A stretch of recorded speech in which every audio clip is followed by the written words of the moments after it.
Bonjour, je suis heureux de vous retrouver pour cette nouvelle vidéo dans laquelle nous allons parler de la révolution solaire. En effet, à chaque anniversaire, on se demande de ce que nous réservent les 12 mois à venir.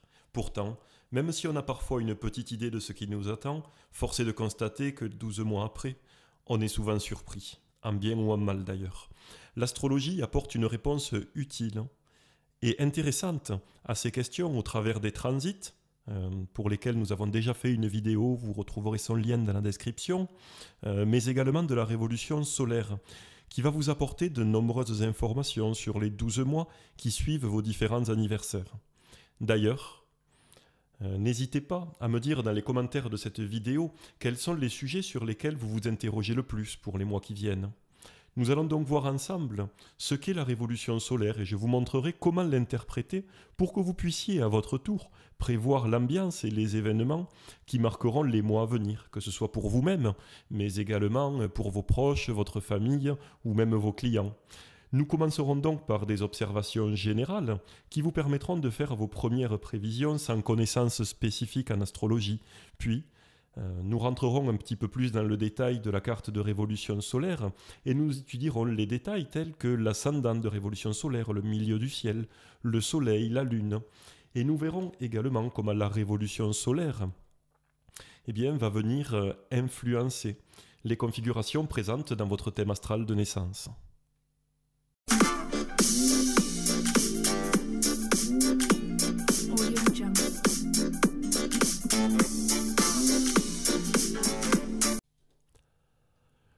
Comme nous venons de le voir, la révolution solaire est donc une technique d'astrologie prévisionnelle, tout comme les transits. À la différence que les transits sont plus liés aux événements extérieurs qui vont se produire et qui pourront venir perturber les mois à venir. La révolution solaire, quant à elle, va vous renseigner sur l'ambiance et le climat de l'année à venir, bien que, comme vous le verrez un peu plus tard, le milieu du ciel de révolution solaire va quand même vous donner des renseignements sur le côté événementiel, sur les choses extérieures qui vont venir se produire dans les 12 mois qui vont suivre l'anniversaire que vous étudiez. La révolution solaire, en réalité, c'est une carte du ciel pour le moment où le soleil retournera au degré précis où il était au moment de votre naissance.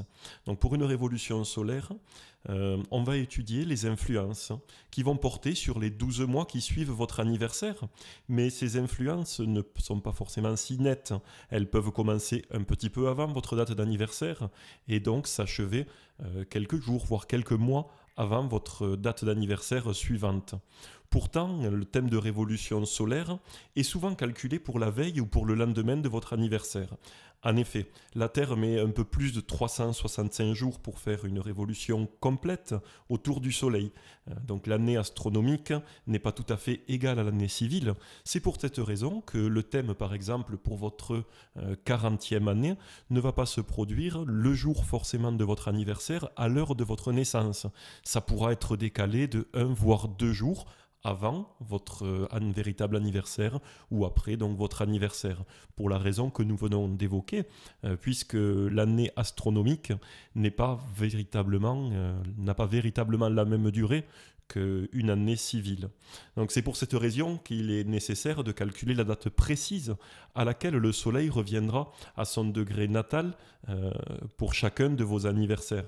Donc comme vous le voyez,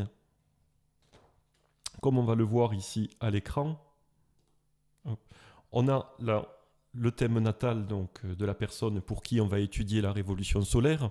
Alors je prends ici l'exemple de la révolution solaire pour la 46e année.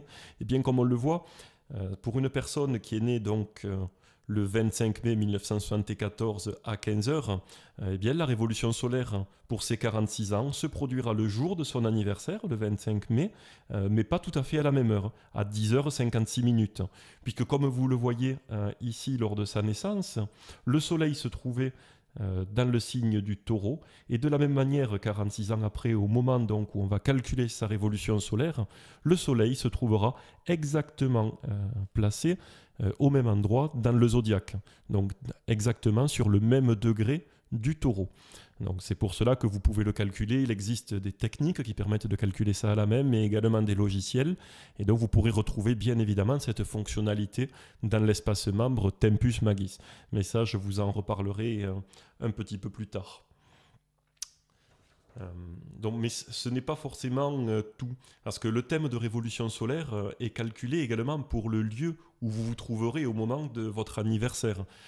D'ailleurs, vous verrez l'importance de l'ascendant de révolution solaire que l'on voit ici, mais également du milieu du ciel de révolution solaire.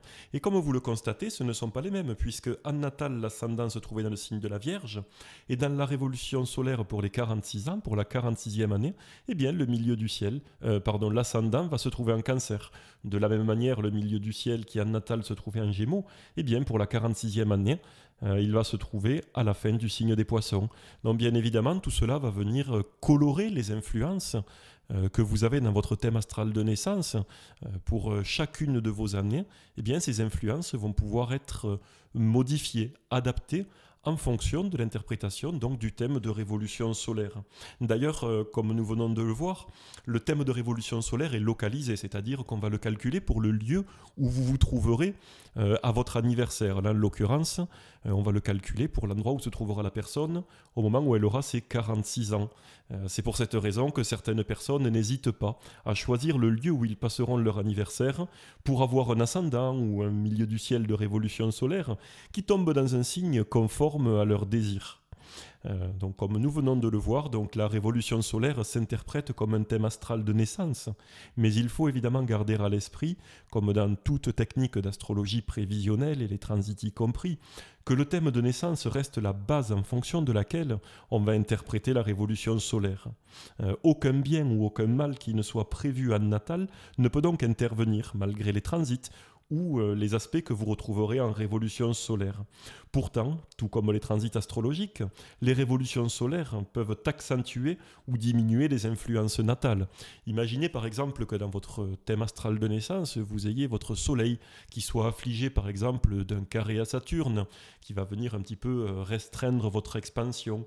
Eh bien, dans le cas d'une révolution solaire où vous vous retrouveriez avec votre soleil qui appliquerait un aspect harmonique, sextile ou trigone à Saturne, eh bien, durant cette année-là, qui suivra cet anniversaire, cette affliction, en quelque sorte, ces difficultés que vous avez de par votre thème natal, de par ce carré Lune-Saturne que vous auriez en natal, eh bien, cet aspect harmonique va venir calmer un petit peu ces mauvaises influences, va venir les diminuer.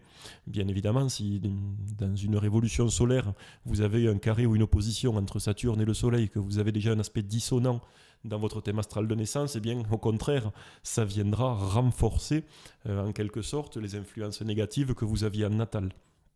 Bien heureusement, c'est tout aussi vrai pour les aspects harmoniques, c'est-à-dire que si vous avez par exemple Jupiter qui vient appliquer un sextile à votre soleil natal, qui vous donne donc une personnalité particulièrement expansive, rayonnante, optimiste, joyeuse même, eh bien si vous avez dans votre révolution solaire à ce moment-là de nouveau un aspect harmonique entre le soleil et Jupiter, eh bien ça va venir encore appuyer, renforcer ce caractère que vous avez de par votre thème astral de naissance. Si au contraire dans la révolution solaire on se retrouve avec un carré ou une opposition entre Jupiter et votre Soleil, dans ce cas-là, ça pourra même produire une amplification telle que ça pourra pousser à l'excès, mais vous défavoriser, porter sur des comportements plutôt négatifs par rapport à ça. Donc nous allons voir maintenant de quelle manière nous allons pouvoir réaliser les interprétations. Tout d'abord, l'interprétation générale qui ne nécessite pas vraiment d'avoir de connaissances en astrologie. Et puis, nous passerons à une interprétation un petit peu plus détaillée qui vous permettra de pousser plus avant votre analyse. Comme vous le voyez ici, nous avons un petit peu zoomé sur la carte de révolution solaire que nous avions sur la partie droite de l'écran précédent. Et nous allons voir, quand nous étudions une révolution solaire, de quelle manière déjà, de manière générale, sans vraiment rentrer dans le détail de l'analyse des points spécifiques, des planètes ou des signes, bien de quelle manière on va pouvoir dégager déjà les influences générales qui s'appliqueront donc tout au long de l'année que vous étudiez. Donc la première des choses est déjà de regarder un petit peu la répartition des planètes par rapport au cadran ou par rapport aux hémisphères. En effet, dans le cas où vous vous retrouvez principalement avec des planètes qui vont être sur la partie ouest de votre thème astral, c'est-à-dire ici du fond du ciel jusqu'au milieu du ciel, eh bien dans ce cas-là, vous aurez déjà une année qui sera tournée plus vers l'extérieur, qui sera tournée vers les autres. À l'inverse, si vous vous retrouvez avec plus de planètes, avec un regroupement de planètes qui vont se situer entre le milieu du ciel et le fond du ciel ici, c'est-à-dire dans l'hémisphère Est, eh bien, dans ce cas-là, vous aurez une année qui sera plus tournée vers vous-même, vers un travail que vous allez pouvoir réaliser sur vous-même et forcément un petit peu moins tourné vers l'extérieur et vers les autres. Voilà, ça c'est une première chose déjà qui peut être intéressante. De la même manière que l'on va pouvoir travailler, qu'on va pouvoir affiner les cadrans, puisque vous vous rendez compte que lorsqu'ici vous avez un ensemble de planètes sur la partie nord de votre carte du ciel, eh bien, on va avoir une année plutôt où vous serez extraverti, où les énergies vont se diriger vers l'avancée, vers la carrière, vers la transformation, vers un changement et quelque part vers votre réalisation. En revanche, si vous aviez un ensemble de planètes qui soient situées sur la partie sud, c'est-à-dire de l'ascendant jusqu'au descendant sur cette partie-là, eh bien au contraire, ce serait plus une année sur laquelle il y aurait un repli sur vous-même, sur vos racines, sur ce que vous êtes, sur votre environnement proche, et non pas quelque chose qui vous pousserait à aller de l'avant, à vous transcender, à évoluer et même à vous transformer. Ça, c'est une des premières choses que l'on peut observer, vraiment, c'est très très visuel. Alors ici, on a une répartition des planètes, je dirais pas équitable, puisqu'on a quand même, on le voit ici, sur ce cadran, un ensemble de planètes, et notamment des planètes importantes, le nœud lunaire nord ici également, qui va se trouver donc dans ce même cadran.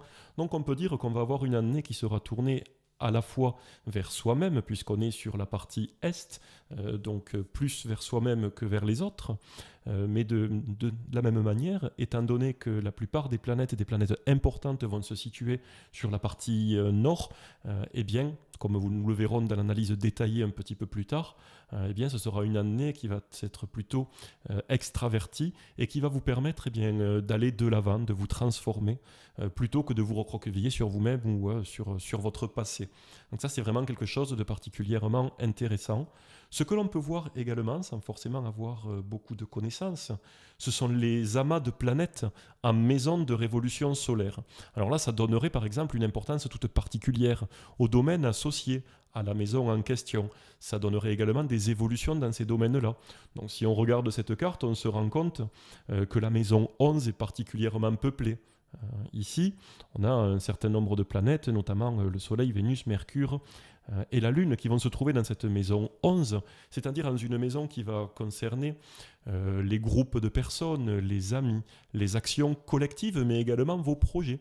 Donc souvenez-vous qu'on disait que c'est une carte du ciel qui va être tournée, que c'est une année, pardon, qui va être tournée vers une évolution mais personnelle de soi-même, et bien grâce à cet amas déjà en maison 11, on se rend compte qu'on va avoir une année de transformation, mais qui va aller vers la réalisation de ses aspirations, de ses projets, et généralement sur un plan collectif, en association avec des groupements de personnes. Donc vous voyez déjà que sans avoir de très grandes connaissances, on a pu tirer vraiment les grandes lignes de cette révolution solaire. Évidemment, dans l'espace membre Tempus Magis, vous retrouvez toute une partie sur les maisons astrologiques dans laquelle vous retrouvez les correspondances rapides pour chacune des 12 maisons astrologiques. Donc si vous aviez un doute, vous pouvez vous y référer et vous verrez quels sont les domaines de la vie, les champs d'expérience qui sont associés à chacune des 12 maisons. Vous avez, alors là ce n'est pas le cas sur cette carte, mais vous avez également le cas d'une planète qui serait angulaire, c'est-à-dire qui serait conjointe à la pointe que ce soit ici de l'ascendant, du fond du ciel que l'on a ici, la pointe de la maison 4, du descendant, de la maison 10 ou du milieu du ciel. Si on avait effectivement là une planète qui soit conjointe à l'un de ces quatre angles, ça donnerait une importance particulière aux influences de cette planète. Imaginez que ce soit Mars, eh bien, on pourrait dire que ce serait une année avec beaucoup de dynamisme, beaucoup d'action. Si on avait Vénus, ce serait plus une année tournée sur le domaine affectif ou éventuellement financier, et ainsi de suite. Avec Mercure, on pourrait dire qu'on a une année qui serait sur les échanges et la communication. Donc voilà ce que l'on peut voir déjà sur les interprétations générales. Et comme vous le voyez, on a déjà les axes généraux d'une année qui se dégage sans avoir forcément de connaissances importantes.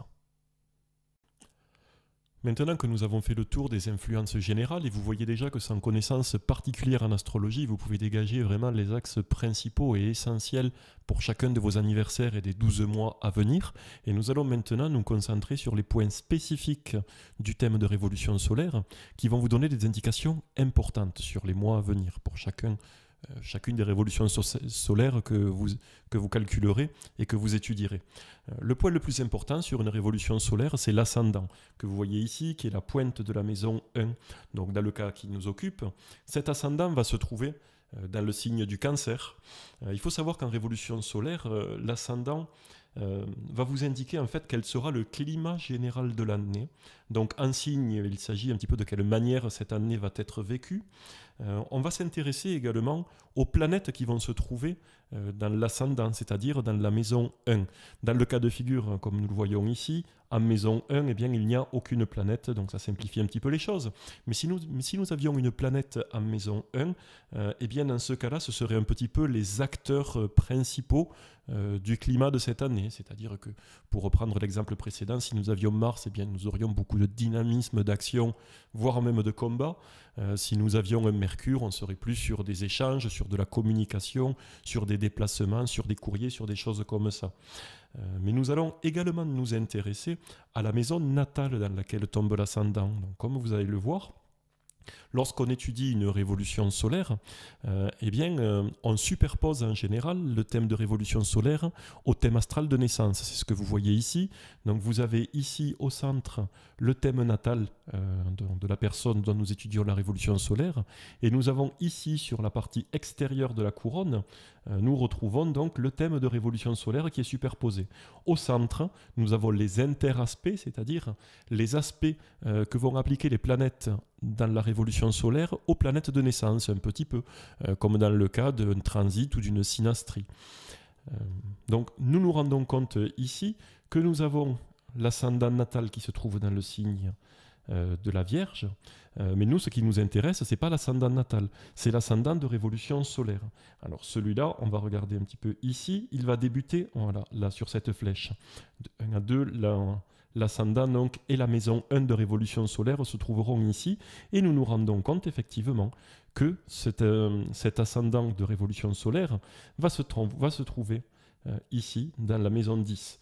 Donc voilà, on a quelque chose de particulièrement important parce que cela va vous donner les domaines particuliers dans lesquels ce climat de l'année va pouvoir s'épanouir et surtout se manifester. Donc nous allons revenir simplement à l'écran précédent.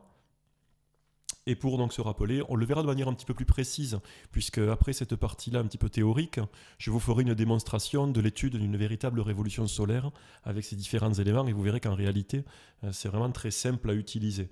Donc si on devait résumer pour une révolution solaire, nous allons regarder dans quel signe de révolution solaire il tombe, ça va être le climat général. Est-ce qu'il y a des planètes dans cette maison 1 de révolution solaire? Ces planètes, ce seront les acteurs de l'année, mais nous allons également regarder dans quelle maison natale va se trouver donc l'ascendant de révolution solaire. Pour cela, je vous ai préparé un petit récapitulatif. Donc, vous pouvez, si vous le souhaitez, mettre sur pause et prendre de quoi noter, puisque je vais vous donner de façon très succincte les différentes interprétations, les résumés des interprétations pour chaque ascendant en signe, mais également en maison natale. Donc, pour tout ce qui va suivre, nous allons parler de l'ascendant. Lorsque nous avons un ascendant qui se trouve dans le signe du Bélier, eh bien, ça va donner une année avec beaucoup d'actions rapides, d'impulsivité, voire même de combat, beaucoup d'énergie et de vitalité. Dans le cas où l'ascendant se trouve en Taureau, alors là, ça donnera l'importance des sentiments. Ça va donner une année qui sera centrée sur l'endurance, sur la force, mais également sur l'accumulation et la réalisation de constructions concrètes. Un ascendant dans le signe des Gémeaux va donner une année au cours de laquelle il y aura beaucoup d'activités intellectuelles, de déplacements, d'échanges et même de négociations. Vous devrez cependant faire attention au risque de dilettantisme ou au fait d'être trop influençable aux différentes influences extérieures. Lorsque nous avons un ascendant, comme on le voit ici donc dans le signe du Cancer, eh bien cela donne un besoin de sécurité accru, avec une importance du foyer et de la famille. Ça donne également généralement une année avec de nombreux contacts, ainsi qu'une grande sensibilité à l'ambiance générale. Quelque chose donc de particulièrement axé sur la sensibilité et sur l'émotivité. Lorsque nous avons un ascendant dans le signe du Lion, comme nous aurions pu l'avoir ici, eh bien, ça donne une année avec beaucoup de rayonnement, beaucoup d'éclat. Ça va mettre en avant la création, la vie sentimentale, ainsi que les enfants et les projets associés aux enfants. Ça va vous donner beaucoup de noblesse de respect des principes, également de droiture. Si l'ascendant se trouve dans le signe de la Vierge, eh bien au contraire, on va avoir une année durant laquelle vous vous trouverez soumis à des facteurs extérieurs, qu'il s'agisse de la santé, du travail ou de tiers autour de vous.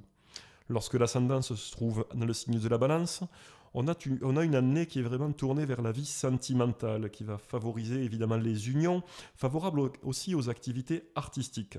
Ce sera une année au cours de laquelle on vivra et on recherchera particulièrement l'harmonie, la douceur, la courtoisie et la diplomatie.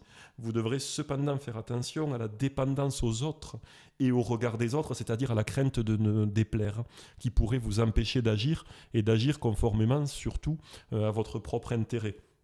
Dans le cas où l'ascendant se trouve dans le signe du Scorpion, alors là nous aurons une année passionnée basée sur la séduction et même sur la sexualité, avec beaucoup d'intérêt pour ce qui est caché, pour les secrets, pour les choses, les émotions et les secrets enfouis qui pourront alors remonter à la surface. Lorsque l'ascendant se trouve dans le signe du Sagittaire, eh bien à ce moment-là, c'est une année qui sera basée sur un élargissement des horizons, par le voyage, par l'esprit ou par la spiritualité, avec un désir important de liberté et de découverte. Lorsque l'ascendant se trouve dans le signe du Capricorne, eh bien à ce moment-là, l'année sera tournée vers l'ambition sociale et professionnelle. Les réalisations seront lentes, certes, mais solides. Vous pourrez en attendre notamment des succès et un certain prestige, mais en faisant preuve de beaucoup de responsabilité et surtout en agissant avec prudence et avec patience.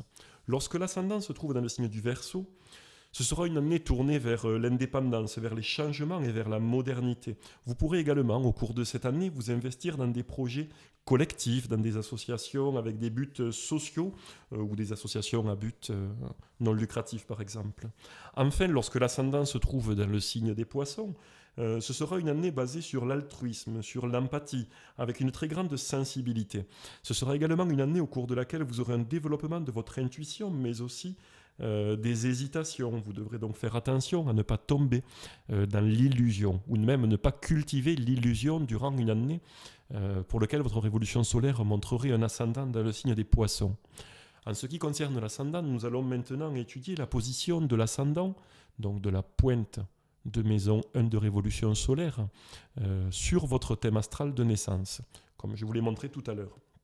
Lorsque votre ascendant de révolution solaire va tomber en maison 1 natale, dans ce cas-là, eh bien, ça va marquer le début de quelque chose d'important. Ça va ouvrir la voie véritablement à un nouveau cycle. Lorsque votre ascendant de révolution solaire tombe en maison 2 natale, alors il y aura une grande importance de l'argent, des gains, des dépenses, ainsi qu'éventuellement de la constitution d'un capital, mais basé sur votre propre activité, sur votre travail personnel. Lorsque votre ascendant de révolution solaire tombe en maison 3 natale, il y aura alors une grande importance de votre entourage, des frères, des sœurs, des voisins, beaucoup d'activités intellectuelles et voire même des petits déplacements, toujours pareil dans votre environnement proche. Lorsque l'ascendant de RS, donc de révolution solaire, mais on abrégera en RS pour que ce soit un petit peu plus rapide, tombe en maison 4 natale, à ce moment-là, vous aurez des changements liés à la maison, au foyer, à la famille, y compris aux parents. Lorsque l'ascendant donc de RS tombe en maison 5 natale, ça va favoriser la création et voire même la procréation. Ça va donner beaucoup d'importance à l'amour, aux rencontres ainsi qu'aux jeux, aux spéculations et aux investissements sur le court terme. D'une certaine manière, ça va également favoriser les honneurs ainsi que la reconnaissance de vous-même. Lorsque l'ascendant de RS va tomber en maison 6 natale, alors l'accent sera mis sur la santé, sur le travail, ainsi que sur les activités quotidiennes. Lorsque l'ascendant de RS va tomber en maison 7 natale, dans ce cas-là, on aura une grande importance d'une autre personne dans les réalisations de l'année à venir, qu'il s'agisse de partenariats privés ou personnels, de contrats. Mais attention cependant aux ennemis connus ainsi qu'aux procès, qui pourraient également occuper une partie d'une telle année. Lorsque l'ascendant de RS se trouve en maison 8 natale, alors ce sera une année basée sur des transformations profondes, avec une importance également de la vie sexuelle, également des capitaux, des rentes et de l'argent qui viennent de l'extérieur, c'est-à-dire d'un argent qui n'est pas gagné par votre activité principale, ou par votre activité personnelle d'ailleurs. Lorsque l'ascendant de RS va tomber en maison 9 natale, alors il y aura une grande importance dans cette année de l'étranger, des voyages, de la philosophie, de la spiritualité et même de l'enseignement ou des études. Vous pourriez alors reprendre des études, reprendre une formation ou découvrir de nouveaux domaines, de nouvelles langues, de nouvelles cultures. Lorsque l'ascendant de RS va tomber en maison 10 natale, alors vous pourrez vous attendre à des changements positifs dans le domaine de la carrière et de la destinée de manière générale. Lorsque l'ascendant de RS va tomber en maison 11 natale, alors ça va favoriser vos projets ainsi que les projets collectifs. Vous pourrez également connaître de nouvelles amitiés ou renouveler votre cercle amical. Enfin, lorsque l'ascendant de RS va tomber en maison 12 natale, ça va favoriser ce qui est caché, les activités secrètes et notamment l'occultisme. Il pourra également au cours de cette année y avoir une prise de recul, une pause momentanée ainsi qu'éventuellement des problèmes de santé. Donc voilà ce que l'on peut dire de l'étude donc de l'ascendant de révolution solaire. Comme vous voyez, on va donc avoir l'ambiance générale des 12 mois qui vont suivre donc votre anniversaire. C'est déjà une indication très intéressante, mais maintenant qu'on a étudié l'ascendant, nous allons nous tourner vers le milieu du ciel de révolution solaire, c'est-à-dire la pointe de la maison 10. Donc dans ce cas de figure, la pointe de la maison 10 va tomber dans le signe des poissons. Donc, si l'ascendant de révolution solaire donnait un climat, une ambiance générale, le milieu du ciel, lui, va donner quelque chose de plus événementiel dans le sens où ça va vous donner la direction générale de l'année, les éléments prévus qui vont pouvoir arriver, ainsi que l'évolution de votre destinée. C'est-à-dire que le milieu du ciel de révolution solaire va se concentrer, un petit peu comme le font les transits astrologiques d'ailleurs, sur les faits et les actions. Donc, ce que l'on va regarder sur le milieu du ciel, on va regarder donc le signe annuel dans lequel il tombe, comme nous venons de le tracer ici, donc là, dans l'occurrence dans le signe des poissons. Nous allons également regarder dans quelle maison natale il va tomber. Donc, si nous reprenons l'écran suivant, il suffit de visualiser donc la pointe de la maison 9 qui se trouve ici et de voir dans quelle maison. Donc apparemment, évidemment, lorsqu'on l'affiche sur un logiciel ou dans l'espace membre Tempus Magis, vous avez des tableaux récapitulatifs qui vont vous donner dans les équivalents, donc de savoir la pointe de la maison 9, dans quelle maison natale elle se trouve. Vous n'aurez pas forcément besoin de le voir sur le graphique parce que ça peut être des fois un petit peu difficile, notamment quand ça arrive sur des zones de limite. Mais là, on peut facilement voir donc que la pointe de la maison 9 tombe dans la maison 6 natale. Si on trace un trait qui n'est pas forcément très droit, mais voilà, on peut s'en apercevoir assez facilement. Dans un tel cas, eh bien, ça va donner dans quel domaine ces faits, ces actions, ces événements vont se produire. Et vous pouvez également vous intéresser au maître du milieu du ciel, qui va vous dire de quelle manière vous allez pouvoir vivre ces événements. Donc là, je ne vous ai pas fait de récapitulatif complet pour chaque signe et chaque maison dans laquelle tomberait le milieu du ciel, puisque simplement on peut utiliser les mêmes que pour l'ascendant, sachant que l'ascendant va vous donner, comme je vous le disais, une ambiance générale, mais le milieu du ciel, lui, va vous donner quelque chose eh bien, de beaucoup plus tourné vers l'action et les événements extérieurs. Donc là, en l'occurrence, un milieu du ciel donc en maison 6, c'est quelque chose, on va pouvoir dire, qui va être mis, donc des événements extérieurs qui vont pouvoir arriver sur le plan professionnel de vos activités quotidiennes ou même de votre santé. Donc là, ce ne sera pas l'ambiance générale, mais bien des événements extérieurs qui vont se produire et qui vont concerner vos activités quotidiennes, que ce soit votre travail, mais également votre état de santé général. De la même manière, si on revient à l'écran précédent, on se rend compte facilement donc le milieu du ciel tombé dans le signe des poissons. Donc là, dans un tel cas, et en se référant aux éléments que je vous ai donnés précédemment, on va avoir des éléments extérieurs liés beaucoup à la sensibilité. Attention par rapport à ces éléments extérieurs, donc de ne pas vous faire d'illusions. Faites attention donc que votre sensibilité ou des qualités telles que l'altruisme, l'empathie ne viennent pas altérer votre sens du jugement. Voilà ce que l'on peut dire pour l'interprétation de ce milieu du ciel. Il y a un quatrième point qui est très important sur l'étude d'une révolution solaire, c'est l'emplacement, c'est la position du soleil de révolution solaire. Alors attention, là il y a un petit piège, puisqu'on a dit que la révolution solaire, c'était le thème pour lequel le Soleil revenait à son degré exact où il se trouvait en naissance. On ne va pas du tout s'intéresser à la position du Soleil en signe. Là, c'est un piège auquel il faut faire attention.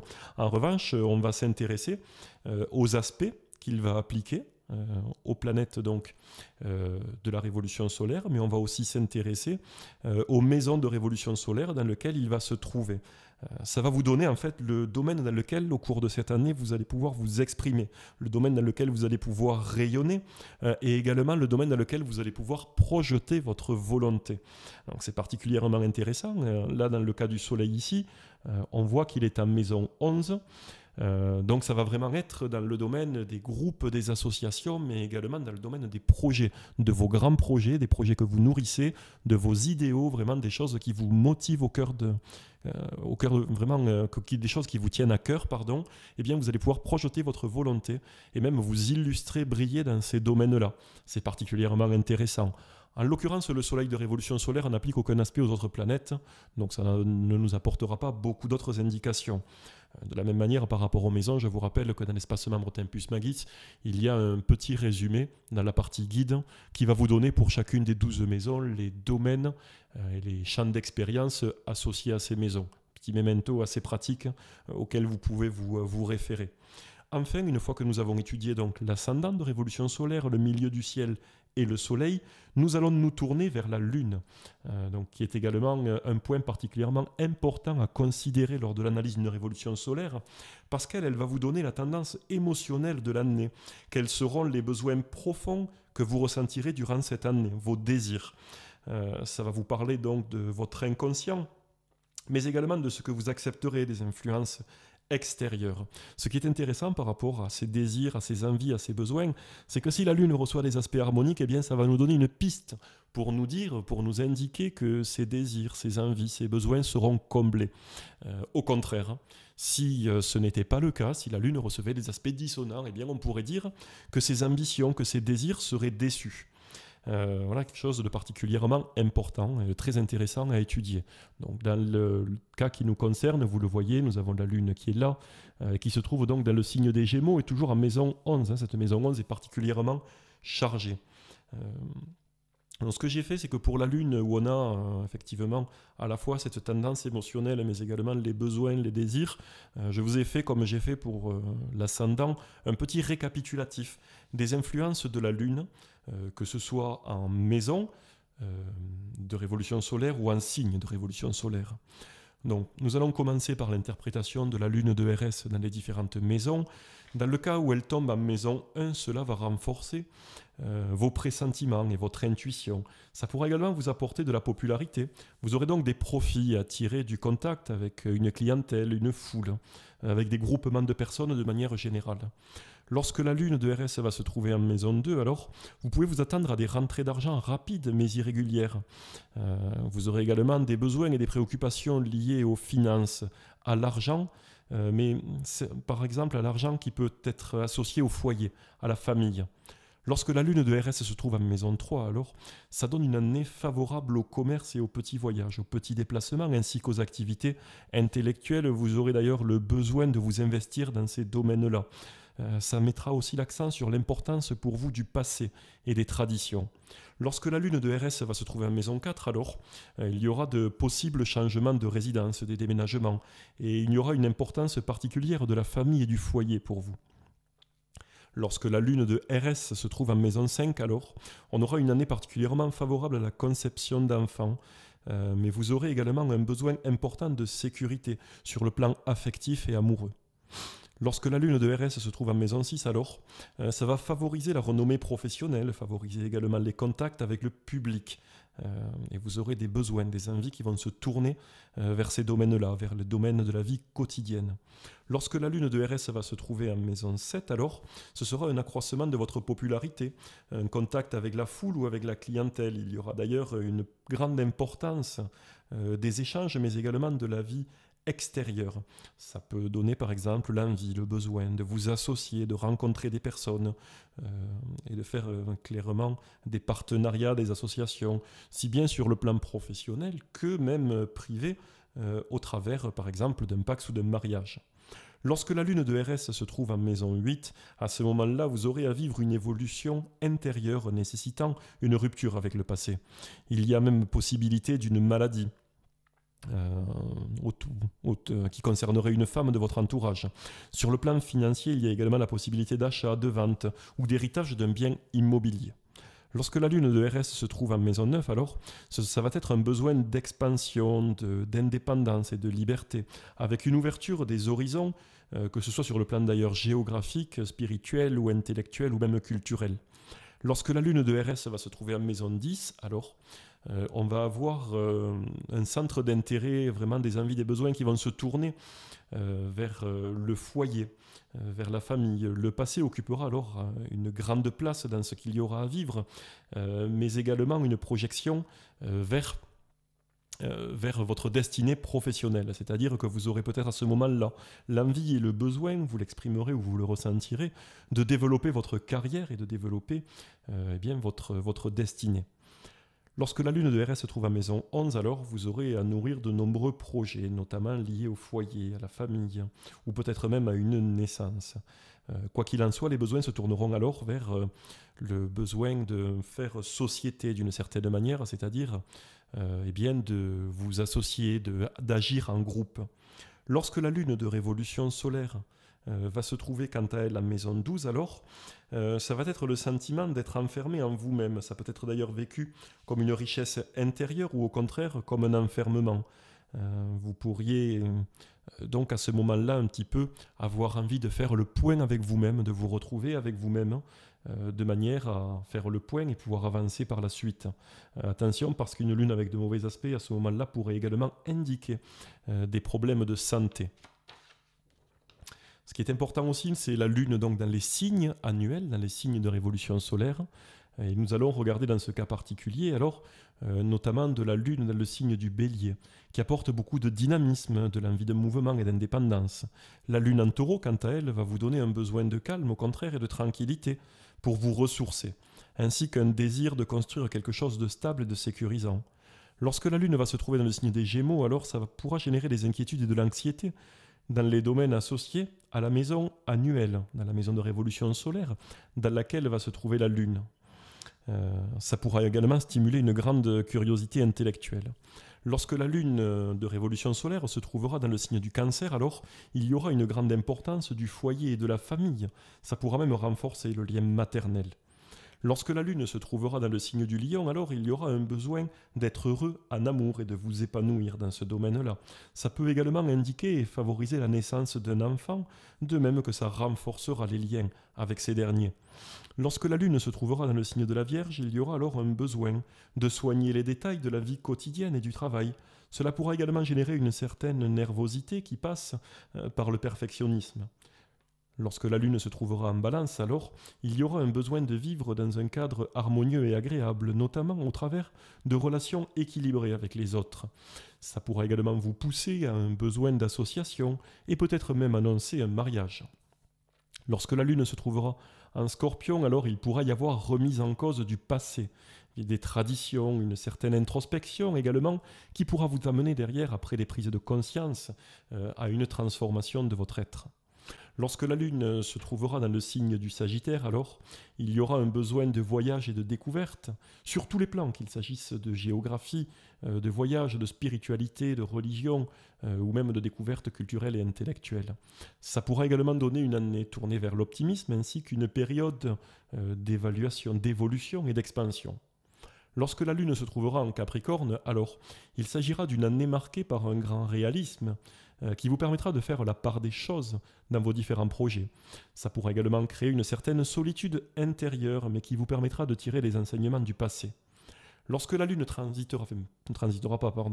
trouvera dans le signe du Verseau de révolution, du thème de révolution solaire, alors ça vous donnera un besoin de sortir des sentiers battus, de gagner en liberté. Ça vous permettra de prendre des distances avec les traditions et avec les valeurs qui ne vous appartiennent plus, mais qui auraient pu vous être inculquées par le passé. Enfin, lorsque la Lune de révolution solaire se trouvera dans le signe des poissons, il pourrait y avoir une augmentation de la part du rêve et de la sensibilité, ainsi que de vos idéaux. Vous pourrez vivre un développement de votre vie intérieure, mais vous devrez cependant faire attention à ne pas chercher à vous évader de la réalité dans des paradis artificiels. Donc voilà, nous avons maintenant fait le tour des 4 éléments essentiels lorsque nous regardons un thème de révolution solaire, l'ascendant, le milieu du ciel, le soleil et la lune. Et nous allons voir dans un petit instant quels sont les éléments clés de comparaison entre le thème de révolution solaire et le thème natal. Nous allons maintenant nous intéresser aux éléments de comparaison entre le thème astral de naissance et le thème de révolution solaire. Donc, comme vous le voyez ici sur le petit visuel, donc la carte où nous avons au centre le thème astral de naissance et sur la couronne extérieure le thème de révolution solaire pour l'année, pour l'anniversaire que nous avons choisi. J'ai choisi comme ça d'illustrer un petit peu, de matérialiser la pointe des maisons angulaires pour que ce soit plus facile. Donc vous avez ici la pointe de la maison 1, l'ascendant, la pointe de la maison 4, ici le fond du ciel. Vous avez le descendant également, la pointe de la maison 7, et le milieu du ciel, la pointe de la maison 10. Pourquoi est-ce que j'ai matérialisé comme ça, j'ai surligné la pointe des maisons angulaires? Bien parce qu'un élément important de comparaison, c'est de voir si on a une planète du thème astral de naissance qui est proche d'un angle du thème de révolution solaire. Dans un tel cas, ça mettrait vraiment l'accent sur cette partie du thème natal. Donc là, par exemple, on peut se rendre compte qu'on a un Uranus qui est très proche de la pointe de la maison 4, donc du fond du ciel, de révolution solaire. Donc ça va mettre, déjà qu'on avait quand même Uranus qui avait une importance particulière dans le thème de naissance, ici, ça va renforcer vraiment l'interprétation de cet Uranus natal et également des différents aspects qu'il peut appliquer. Nous avons ici peut-être sur l'ascendant, on n'a pas grand-chose. Ici, sur le descendant, on n'a pas grand-chose non plus. Puis on a par contre ici, sur la pointe donc, de la maison 10, sur le milieu du ciel de révolution solaire, on a peut-être une conjonction avec Vénus qui mettra l'accent donc, sur la partie sentimentale, émotionnelle et relationnelle même de la personne, de l'individu au cours de cette année. Ce qui est intéressant aussi de regarder, c'est le retour de planètes, mais également de l'ascendant ou du milieu du ciel, sur sa position natale, ce qui leur conférerait alors une très grande importance. Bon, évidemment, on ne va pas tenir compte, dans un tel cas, du Soleil, puisque le principe de la révolution solaire, eh bien, c'est d'afficher le thème pour lequel les deux sont donc conjoints, puisqu'ils ont exactement la même position, le même degré sur le zodiaque. Mais en revanche, si on avait par exemple Mars de révolution solaire qui soit conjoint, qui se superpose au Mars du thème astral de naissance, dans ce cas-là, ça mettrait vraiment le focus à la fois sur cette planète, mais bien évidemment sur cette planète dans son contexte du thème natal, du thème astral de naissance, bien sûr. Ce que nous pouvons regarder aussi, ce sont les aspects. Donc là, c'est les aspects qui sont matérialisés ici au centre de la carte. Il faut faire attention à ne pas confondre, ce ne sont pas les aspects du thème astral de naissance, ce sont les interaspects entre les planètes du thème de révolution solaire et les planètes du thème astral de naissance. Donc ce qu'on va regarder, encore une fois, sur tous les logiciels, ou évidemment sur la fonctionnalité de l'espacement Rotempus Magis, vous retrouvez les tableaux récapitulatifs de toutes les positions, et y compris des interaspects. C'est-à-dire que vous avez vraiment, vous n'avez pas besoin de vous casser les yeux sur une carte pour savoir qui applique un aspect à qui. Mais c'est intéressant, parce qu'on en a parlé un peu plus tôt dans cette vidéo, mais ce qui va être intéressant de voir, ça va être donc les aspects de révolution solaire qui vont entrer en résonance avec un aspect présent dans le natal. C'est-à-dire que, pour reprendre un exemple, imaginez que vous ayez un aspect harmonique dans le natal, dans le thème astral de naissance, entre le Soleil et Saturne. Vous avez un aspect harmonique, ça va donner une personne pondérée avec le sens des responsabilités, vraiment beaucoup de maturité. Bref, ça va donner quelqu'un voilà, avec ce tempérament-là. Imaginez que dans le thème de révolution solaire, Saturne, à ce moment-là, applique un aspect dissonant, carré ou opposition, eh bien, ce seraient ces caractéristiques natales qui sont à la base un atout, seraient tellement exagérées que ça poserait vraiment même question. Au contraire, ça pourrait même rendre la personne un petit peu trop hésitante, taciturne, pessimiste. Au contraire, pour une personne qui aurait un tel aspect harmonique en natal, si on avait un aspect harmonique dans le thème de révolution solaire entre le Soleil et Saturne, ça renforcerait encore le réalisme de cette personne et elle pourrait s'appuyer dessus, notamment pour faire des choses intéressantes au cours de cette année. Donc c'est vraiment intéressant de regarder les aspects que l'on va retrouver dans le thème de révolution solaire par rapport au thème de naissance.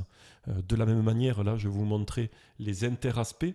Eux également pourront avoir un certain intérêt et ce sera d'autant plus le cas si ces interaspects entrent en résonance avec des aspects déjà présents dans le thème astral de naissance.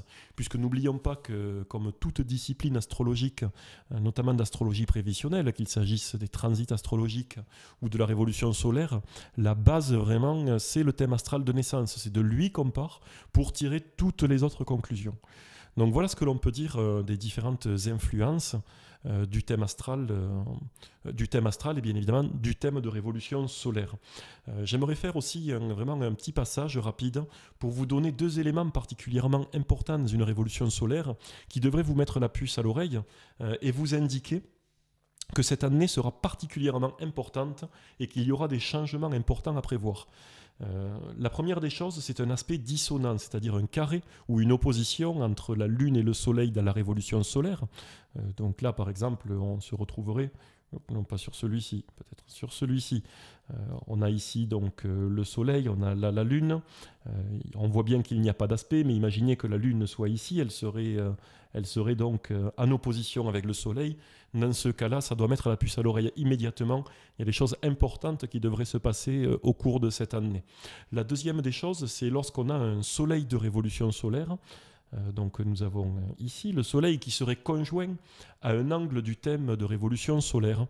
C'est-à-dire si le Soleil, là ce n'est pas le cas non plus, mais si le Soleil avait été proche ici de l'ascendant, du descendant, du milieu du ciel ou encore du fond du ciel, bien ça aurait donné une très grande importance évidemment au Soleil de révolution solaire et à son interprétation, mais ça indiquerait également des changements importants au cours de l'année à venir. Donc voilà les éléments importants que l'on peut retenir lors de l'étude et de l'analyse d'une révolution solaire. À la fois l'analyse de la révolution solaire en elle-même, telle qu'on l'envoie ici à cet écran, mais également la superposition de la révolution solaire sur l'extérieur sur le thème astral de naissance. Donc bien sûr, vous en avez eu un petit aperçu sur le slide précédent, mais vous pouvez retrouver dans l'espace membre Tempus Magis un outil qui va facilement, en quelques clics, vous permettre d'afficher la révolution solaire pour l'âge de votre choix et pour le lieu évidemment de votre choix, le lieu où vous passerez votre anniversaire. Pour cela, si vous ne disposez pas d'un compte, eh bien, il vous suffit d'en créer un, c'est facile, il vous suffit de vous rendre ici sur tempus-magis.fr/abonnement. Vous avez toutes les infos pour créer votre compte avec un accès exclusif donc à l'espace membre, avec tous les outils donc pour créer votre thème astral de naissance, pour étudier des synastries, des transits, des révolutions solaires, pour recevoir chaque jour par email votre agenda astro avec les infos astrologiques personnalisées pour le lendemain. Ça aussi, c'est un outil particulièrement intéressant. Une fois que vous avez accès à votre compte, donc, il vous suffit de créer et d'enregistrer votre thème astral de naissance, le vôtre, mais également ceux de vos proches, de vos amis, de vos clients, tous les thèmes astro des personnes dont vous souhaitez étudier les révolutions solaires ou les transits ou quoi que ce soit d'autre.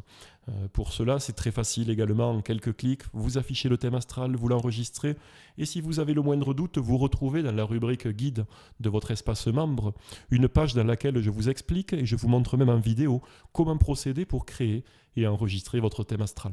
Une fois que cette deuxième étape est réalisée, eh bien vous vous rendez dans la partie astrologie prévisionnelle de l'espace membre toujours, et à ce moment-là, vous allez pouvoir afficher votre révolution solaire en sélectionnant le thème astral pour lequel vous allez la calculer, l'âge pour lequel vous allez le calculer, quel anniversaire, et le lieu où vous vous trouverez, très très important. Donc maintenant, ce que je vais faire, c'est que je vais vous faire une petite démonstration, vous montrer pour une personne réelle comment est-ce qu'on peut interpréter la révolution solaire de cette personne en utilisant les outils de l'espace membre Tempus Magis. Voilà, nous nous retrouvons maintenant dans l'interface de l'espace membre Tempus Magis dans la rubrique des révolutions solaires. Donc, je vais vous montrer maintenant pas à pas comment, à l'aide des informations que je vous ai données précédemment, comment vous allez pouvoir à votre tour réaliser bien, des analyses et des interprétations de révolution solaire pour toutes les personnes dont vous aurez enregistré le thème astral. Donc ça c'est très simple, dans l'espace membre, il vous suffit de cliquer sur carte du ciel détaillée et vous retrouvez tous les éléments pour créer et enregistrer autant de cartes du ciel que ce que vous le souhaitez. Et vous retrouvez même ici un petit guide qui se trouve ici, créer une carte du ciel qui va vous donner toutes les indications à l'écrit et en vidéo même pour créer facilement vos cartes du ciel sans vous perdre et en cochant exactement les bonnes options et ce qui vous intéresse. Juste en dessous d'ailleurs, un petit clin d'œil, on voit le tutoriel donc, sur les maisons astrologiques dont je vous parlais tout à l'heure et auquel vous pouvez vous référer à chaque fois que vous souhaitez avoir des informations sur une planète ou même de façon générale sur les influences d'une des 12 maisons astrologiques. Donc dans le cas qui nous occupe, on va être original, on va prendre le thème astral de Monsieur Dupuis. On va faire donc sa révolution solaire pour ses 46 ans. Et on va choisir ici dans cet onglet son lieu d'anniversaire. Donc là on va choisir la ville de Lyon, rechercher. Et simplement, donc, le système nous propose ici différentes villes de Lyon. Il suffit de cliquer sur Lyon qui nous intéresse en France. La latitude, la longitude et le fuseau horaire se renseignent automatiquement. Et il suffit ensuite, comme vous voyez, de cliquer sur Afficher la révolution solaire pour que tout ça apparaisse d'un seul coup. Donc, vous pouvez d'ailleurs, grâce à ce bouton, télécharger et enregistrer les éléments que vous allez retrouver en dessous au format PDF, que ce soit pour les partager avec des amis ou l'enregistrer sur votre ordinateur. Et ici, donc, vous allez retrouver la révolution solaire pour les 46 ans, donc du lundi 25 mai 2020 jusqu'au mardi 25 mai 2021. Vous avez donc l'échelle, l'étendue sur laquelle vont durer donc les influences que nous allons analyser. Sur la partie gauche ici, vous retrouvez le thème astral de naissance pour cette personne, pour Monsieur Dupont, donc, qui est né le 25 mai 1974 à 15h à Lyon. Si vous le souhaitez et si vous avez besoin, en cliquant sur ce bouton, vous voyez donc que son thème astral de naissance apparaît. Vous avez la carte du ciel et avec toutes les infos importantes, les planètes en signe et en maison. Vous retrouvez évidemment la position des pointes des maisons en signe, ainsi que les aspects dans le thème astral de naissance. Voilà, ça c'est toujours intéressant. Sur la partie droite, vous avez le détail de la carte de révolution solaire qui est donc dressée pour le 25 mai 2020 à 10h56, donc heure à laquelle le Soleil se retrouvera exactement à la même position que le Soleil lors de la naissance de Monsieur Dupont. Donc de la même manière, on clique ici et on récupère la carte de révolution solaire donc, que vous pouvez voir avec toutes les infos sur cette carte. De la même manière, donc, les planètes en signe et en maison annuelle, donc du thème de révolution solaire, les maisons de révolution solaire en signe, leur position, et les aspects présents dans le thème de révolution solaire. Et donc évidemment, en dessous, on a la superposition au centre du thème astral de naissance, avec à l'extérieur, comme on l'a vu précédemment, le thème de révolution solaire et les interaspects entre ces deux thèmes, tout au centre ici. On a une petite légende qui nous rappelle les différents éléments ainsi que la couleur des différents aspects. On a ici la liste des interaspects, c'est-à-dire des aspects que vont appliquer les planètes de la révolution solaire sur les planètes de naissance, du thème astral de naissance. Donc vous voyez qu'il y a une certaine liste, tous ne sont pas forcément à prendre en compte et on verra d'ailleurs comment utiliser ce qui a vraiment de l'importance. Et ce tableau qui est également très intéressant, qui est la position ici des cuspides, c'est-à-dire des pointes des planètes de révolution solaire dans le thème le thème natal. Voilà. Donc où on retrouve ici par exemple l'ascendant, la pointe de 1 de révolution solaire en maison 10 natale. Donc voilà de quelle manière très facilement on a accès à toutes ces infos. Donc nous allons commencer tout de suite par l'analyse générale de cette révolution solaire. Donc pour cela, on va afficher ici la carte de RS pour les 46 ans de Monsieur Dupont. Et comme on l'a vu, je ne vais pas m'éterniser dessus parce qu'en fait, on a déjà commencé à l'analyser un petit peu avant dans la vidéo. Ce qui se passe, c'est qu'on se rend compte qu'on a l'hémisphère nord qui est particulièrement chargé, ce qui donne donc une année tournée vers l'extérieur, vers l'expansion, vers les rencontres, vers la réalisation de ses souhaits, de ses projets, et qu'on a également ici la partie est qui est particulièrement peuplée ce qui montre donc que vous serez au centre de ce qui va se dérouler. Et les évolutions, en fait, vont concerner vraiment votre personne. On a également un amas, mais ça on en a déjà parlé, de planètes situées ici dans la maison 11 de Révolution solaire, ce qui va vraiment mettre le focus, l'accent sur les associations, les groupes, les amis, les actions collectives, mais également sur vos projets et vos désirs. Donc, maintenant qu'on a fait l'analyse générale, je suis passé un petit peu rapidement parce qu'on l'avait déjà fait en fait un peu plus tôt. On va passer aux détails, et notamment, comme on l'a vu, donc l'ascendant de Révolution solaire, qui va vous donner l'ambiance générale de l'année. La première des choses, c'est qu'on va regarder cet ascendant dans quelle maison natale il se trouve. Pour ça, on descend, on voit que l'ascendant, qui est la pointe de la maison 1, je vous le rappelle, se trouve en maison 10 natale. Donc on va avoir des changements positifs dans le domaine de la carrière et de la destinée. C'est déjà une bonne nouvelle. Maintenant, on va réafficher le thème de Révolution solaire pour voir dans quel signe se trouve l'ascendant. L'ascendant se trouve dans le signe du Cancer annuel. On va donc avoir un grand besoin de sécurité ainsi qu'une grande importance du foyer et de la famille. Vous allez également ressentir le besoin d'être entouré, ce qui est confirmé d'ailleurs par l'importance de la maison 11, qui parle des actions de groupe, des amis, vraiment des actions qui se font de façon collective, le fait d'avoir du monde autour de soi.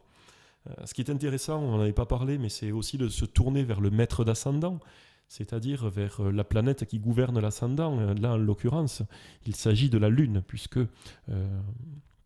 c'est la Lune qui a son domicile dans le signe du Cancer, tout simplement. Donc on a une Lune ici annuelle, une Lune de Révolution solaire à maison 11, donc tournée vers les amis, les groupes, mais aussi en Gémeaux, ce qui va favoriser les besoins au niveau des échanges, de la communication orale ou écrite. D'ailleurs, ce qui est intéressant, et lorsqu'on regarde les aspects, on va le voir, tac, tac, tac, les aspects de Mercure, de la Lune, qui va appliquer un sextile à Uranus, donc qu'on le trouve, tac, sextile à Uranus. Alors ce qui est intéressant sur tous ces aspects, pourquoi est-ce que je pointe celui-ci, c'est parce qu'en natal, en fait, on avait un carré entre la Lune et Uranus. Donc on se trouve dans un aspect ici, dans le thème de Révolution solaire, qui entre en résonance avec des aspects déjà présents dans le thème astral de naissance. Et dans un tel cas, effectivement, on va avoir une année durant laquelle on aura beaucoup moins de sautes d'humeur, un psychisme beaucoup plus stable et même plus productif. Donc ça permettra donc de tirer vraiment parti de cette interaction entre la Lune et Uranus pour avoir vraiment une année basée sur l'originalité, sur la curiosité et vraiment tournée vers la liberté certes, mais vers l'innovation et la nouveauté. Donc ça va venir apaiser ces sautes d'humeur, cette humeur instable qui était produite en natal par le carré entre la Lune justement et Uranus. Nous allons maintenant nous tourner vers le milieu du ciel de cette révolution solaire. Alors ce que l'on voit, c'est que le milieu du ciel, on le voit ici, se trouve dans le signe des poissons. Pour s'en convaincre, il suffit de se tourner, sachant que le milieu du ciel est la pointe de la maison 10, ici, dans le signe des poissons, 28 degrés 59 des poissons. Donc ce que ça va nous indiquer, ça, c'est que on va se retrouver face donc à ces idéaux. On va avoir besoin de choisir comment les vivre maintenant, comment les mettre en pratique. Ça pourra d'ailleurs passer au travers du développement de qualités telles que l'empathie, telles que l'amour universel, l'envie d'aider l'autre. Donc ça pourra passer par exemple un développement de votre carrière, de votre destinée, qui pourra passer par le fait de vous mettre au service des autres, au service d'autrui.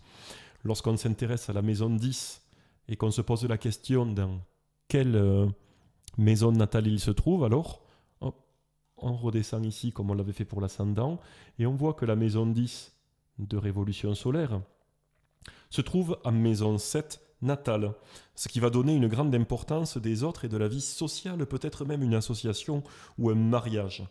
Quoi qu'il en soit, le déroulement des associations de l'année dépendra des autres, que ce soit des amis, des associés ou du conjoint.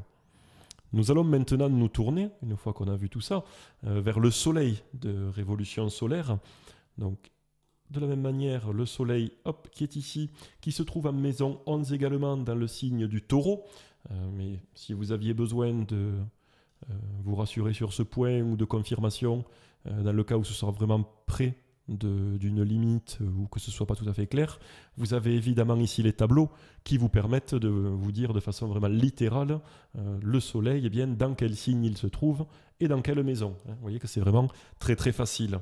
Le soleil, lui, va vous renseigner donc sur les domaines dans lesquels vous allez pouvoir briller, vous exprimer et même diriger toute votre volonté.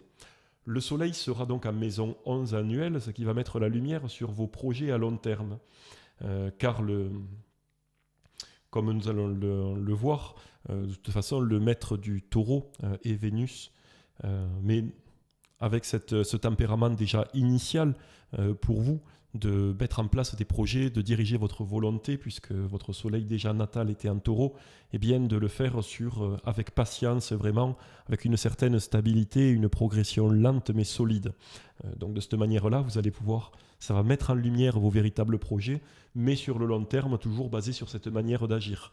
Puisque n'oubliez pas que lorsqu'on interprète le thème de révolution solaire, on a toujours en tête quel est le thème astral et les éléments qui sont promis de par le ciel de naissance.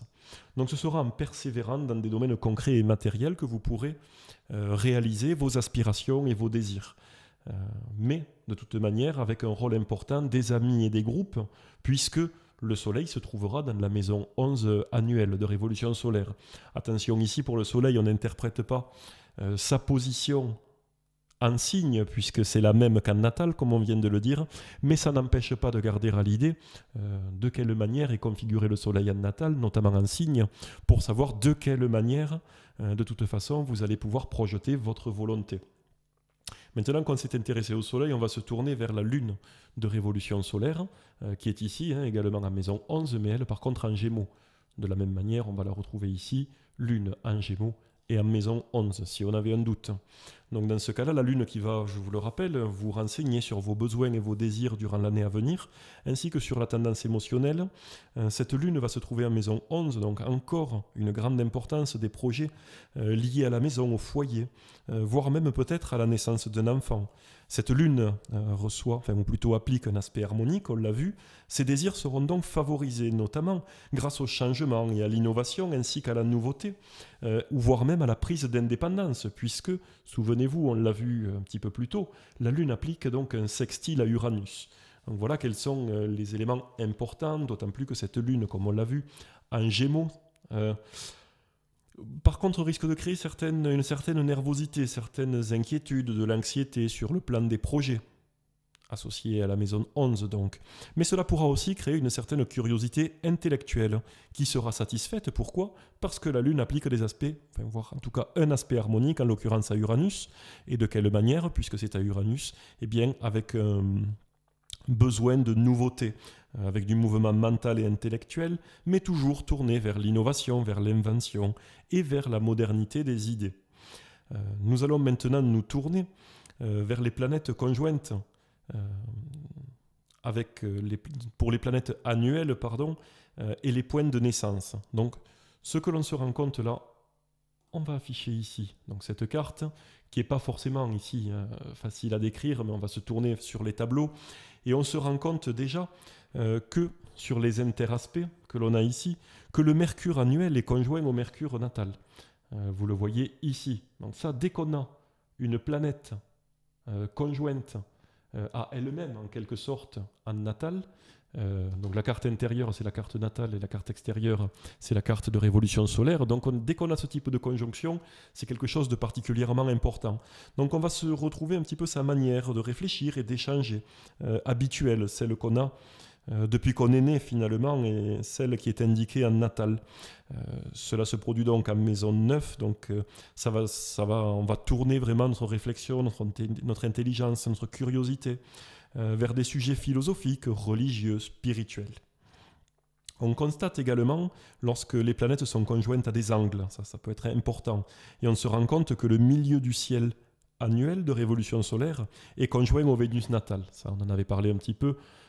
On le voit d'ailleurs ici, la pointe de la maison 10, qui est vraiment très très proche de Vénus. S'il fallait s'en convaincre, on pourrait le retrouver ici dans les tableaux. Donc ça va nous donner une très grande importance des rapports affectifs dans l'année à venir. Enfin, on constate également que la lune annuelle, la lune de révolution solaire, qui est ici, on le voit d'ailleurs là, est conjointe à Saturne. Donc ça, on va avoir une année par contre assez austère qui pourra amener une certaine frustration sur le plan émotionnel. Ça complète un petit peu les inquiétudes et l'anxiété qui étaient liées notamment à la proximité non pas la proximité, mais à la présence de la Lune en Gémeaux annuel. Mais aussi la possibilité de mieux se comprendre et de mieux se connaître, de faire preuve de plus de maturité sur le plan émotionnel. C'est un aspect qui n'est pas forcément facile, mais qui est pour autant salutaire et qui vous aidera à grandir et à mûrir sur le plan psychique et émotionnel.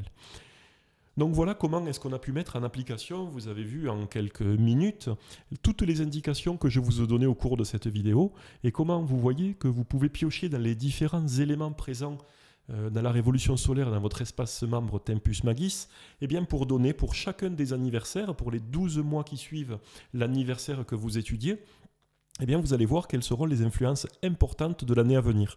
Bien évidemment, vous pouvez coupler cette étude d'astrologie prédictive avec une analyse des transits astrologiques par exemple, qui n'empêcherait pas de regarder mois par mois quels sont les transits grâce on le voit ici, au transit mensuel.